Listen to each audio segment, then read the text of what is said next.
Ნუყურებთ კურიერს 9 საათზე შინაგან საქმეთა სამინისტრომ თბილისის მერიის ზედამხედველობის სამსახურის ორი მაღალჩინოსნის საქმეები გამოითხოვა. ანტიკორუფციულმა სამსახურმა დოკუმენტაცია მერიიდან უკვე ყოფილი თანამშრომლების შესახებ მიიღო. დავით ნარმანიამ, დავით მედულაშვილი და თამარ ცერცვაძე ინფორმაციის გასაჯაროებისთანავე გაათავისუფლა თანამდებობებიდან. რაც შეეხება კორუფციული სკანდალის მთავარ პირს, ჯოკია ბოდოკია ჯერჯერობით დუმილს ინარჩუნებს. რაღაცა ამოიწყო ის ავანტიურა მერიის თანამშრომლებთან აკავშირში არის საერთოდ. სატელეფონო ინტერვიუს დროს თბილისის ზედამხედველობის სამსახურის უფროსის მოადგილემ ჯერ კიდევ არ იცოდა, რომ თანამდებობიდან გაათავისუფლეს. ეს ინფორმაცია დავით მედულაშვილმა დღის ბოლოს მედიით შეიტყო. მედულაშვილმა, რომელიც ჯოკია ბოდოკიასთან ერთად კორუფციულ გარიგებაში ოპოზიციამ დაადანაშაულა, ამ საქმესთან კავშირი უარყო.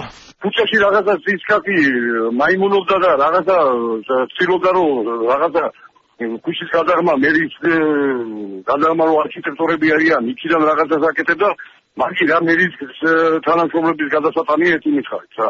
თბილისის მერიაში განცხადება დავით მედულაშვილის და ამავე სამსახურის მთავარი სპეციალისტის თანამდებობიდან გათავისუფლების შესახებ მას შემდეგ გააკეთეს, რაც მედია საშუალებებით შინაგან საქმეთა სამინისტროს უტყობა გავრცელდა.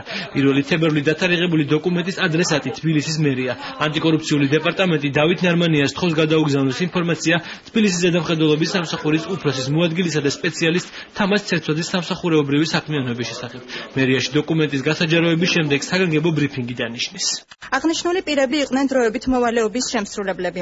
დავით მედულაშვილი ვადის გასვლის გამო დაკავებული თანამდებობიდან 16 თებერვალს გათავისუფლდა, ხოლო თამარ ცერცვაძე არ გამოცხადდა მერიის მიერ გამოცხადებულ კონკურსზე. შინაგან საქმეთა სამინისტროს მიერ ნარმანიას მისამართით გაგზავნილი მოთხოვნა არასამთავრობო ორგანიზაციებმა გაასაჯაროეს. მას შემდეგ რაც თბილისის მერიის ზედამხედველობის სამსახურის აპარატის უფროსი ჯოკია ბოდოკია განსაკუთრებით დიდი ოდენობით ქრთამის აღების გამო დააკავეს.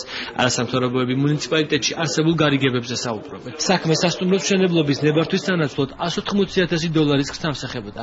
ამ თანხის ნაწილი $50,000 გამოძიების ინფორმაციით ბოდოკიამ წინასწარ აიღო. დავით ნარმანია, რომელიც იძახის, რომ ეს მისთვის იყო უცნობი ფაქტი, არ იცოდა ამის შესახებ.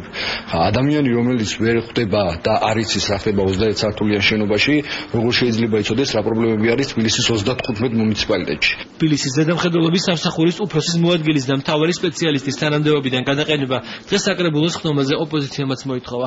ფრაქცია ნაციონალური მოძრაობის წევრებმა კორუფციულ გარიგებაში მათთან ერთად დავით ნარმანია და ზედამხედველობის სამსახურის უფროსი გეგი ნიჟარაძეც დაადანაშაულეს. დაუყოვნებლივ იყოს მიღებული გადაწყვეტილება ზედამხედველობის სამსახურის ხელმძღვანელობის მისი უფროსის და მოადგილეების თანამდებობიდან გათავისუფლების შესახებ. ორგზანდით ჩემთან კომისიას დაესწარი და ნახავთ რამდენი ადამიანი ამბობს, რომ თქვენ კორუფციულ გარიგებებში ხართ გარეული ადრე და რა ვქნათ, რომ ვინ დავსაჯოთ, მთლიანად მთელი თქვენი გუნდი დავსაჯოთ თუ როგორ მოვიქცეთ. ჯერჯერობით უცნობია ისაუბრა თუ არა დაკავებულმა სავარაუდო მოკავშირეების შესახებ გამოძიებასთან, თუმცა პრესით გავრცელდა ინფორმაცია, რომ ჯოკია ბოდოკია მაღალჩინოსნებს იზოლატორიდან დაემუქრა. ბოდოკია ჯერჯერობით დუმილის უფლებას ინარჩუნებს, თუმცა როგორც კულისებში ითქვა, მან საჭირო პირებს შეუთვალა, თუ არ გინდათ საქმის გარშემო სიმართლე ვთქვა და ხმაურიანი გვარები დავასახელო, აქედან გამიყვანეთო. თბილისის მერიამ გათავისუფლებული პირების შესახებ ინფორმაცია უკვე გადაუგზავნა ანტიკორუფციულ სამსახურს. შინაგან საქმეთა სამინისტროში კი ამ თემაზე კომენტარს არ აკეთებენ.